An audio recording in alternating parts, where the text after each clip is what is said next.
வாழ்க வளமுடன். நான் உங்கள் சிவா. இன்னைக்கு உணவும் உலகம் நிகழ்ச்சியில் நம்ம சுவையான சாம்பார் சாதம் எப்படி செய்கிறது அப்படிங்கிறத பார்க்கலாங்க. அதாவது இந்த பிஷுபலா பாத்துன்னு ஆங்கிலத்தில் சொல்லுவாங்க. இப்படி நம்ம தினமும் டிஃப்ரெண்டாக வித்தியாசமாக நம்மளுடைய சமையலை வந்து குழந்தைகளுக்கெல்லாம் வந்து நம்ம செய்து கொடுத்தோம்னா வீட்டிலேயே சமைச்சோம்னா எல்லாருமே நம்மளை பாராட்டுவாங்க. வாங்க சுவையான சாம்பார் சாதம் எப்படி செய்யலாம் அப்படிங்கிறத பார்க்கலாம். நான் 2 கப்பு அரிசி, 1 கப்பு துவரம்பருப்பு ரெண்டும் எடுத்து நான் மிக்ஸ் பண்ணி வச்சுருக்கிறேன். இதை இப்போ தண்ணியில் வந்து நம்ம சுத்தப்படுத்தி ஒரு அரை மணி நேரம் தண்ணியில் ஊற வைக்கணுங்க. காய்கறி தேவையான காய்கறி எடுத்துருக்கிறேன். பீன்ஸ் கொஞ்சம் எடுத்துருக்கிறேன், ஒரு கத்தரிக்காய், அப்புறம் வந்து ஒரு கேரட்டு, ஒரு தக்காளி, ஒரு உருளைக்கிழங்கு, அப்புறம் வந்து 4 பீஸ் வந்து முருங்கைக்காய், ஒரு 2 பச்சை மிளகாய். இதை வந்து நம்ம தண்ணியில் கழுவி வெட்டி வைப்போம். பாருங்கள், நான் எடுத்து வச்சிருக்கக்கூடிய 2 கப்பு அரிசி, 1 கப்பு துவரம்பருப்பு, இந்த 2 முதல் நான் குக்கரில் போடுறேன். நெய் 1 ஸ்பூன் இது கூட போட்டுக்கோங்க. இதை பாருங்கள், 1 ஸ்பூன் நெய் போடுறேன்.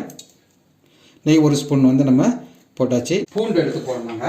நம்ம பூண்டு வெட்டி வச்சுருக்கோம் இல்லையா, எத்தனைன்னா ஒரு 10 பல்லு இந்த மாதிரி பூண்டு போட்டுக்கோங்க. அதுக்கப்புறம் வந்து கொஞ்சம் உப்பு போட்டுக்கோங்க.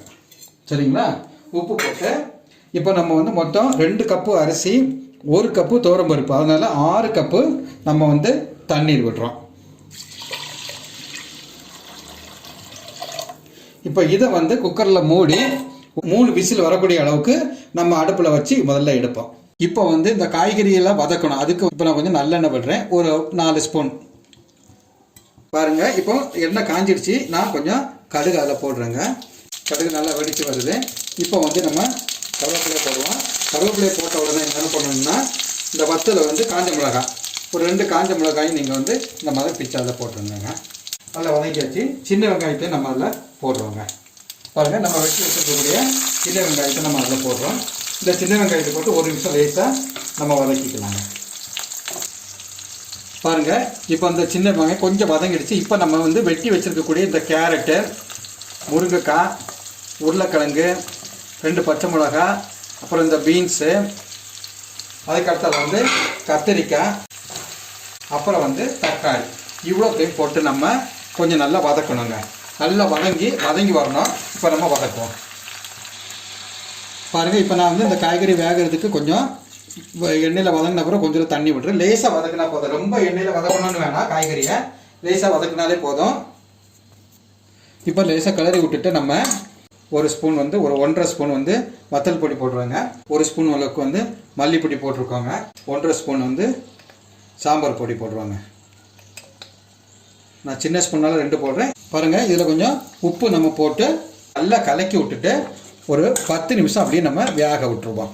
பாருங்கள், இப்போ நம்ம அந்த துவரம்பருப்பையும் ரைஸ் எல்லாம் போட்டு வேக வச்செல்லாம் குக்கரில் அடி பிடிக்காமல் அழகாக வந்திருக்கு. இப்போ இதில் வந்து நம்ம முந்திரி பருப்பு போட்டுடலாம். இப்போ நம்ம முந்திரி பருப்பை நம்ம இதில் போட்டுருந்தோம்.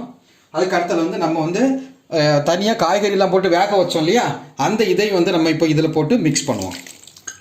இதில் போட்டு நல்லா மிக்ஸ் பண்ணி இப்போ நல்லா மிக்ஸ் பண்ணுவோம். கிரேவி மாதிரி அழகாக என்ன பாருங்களேன், அழகாக வரும்.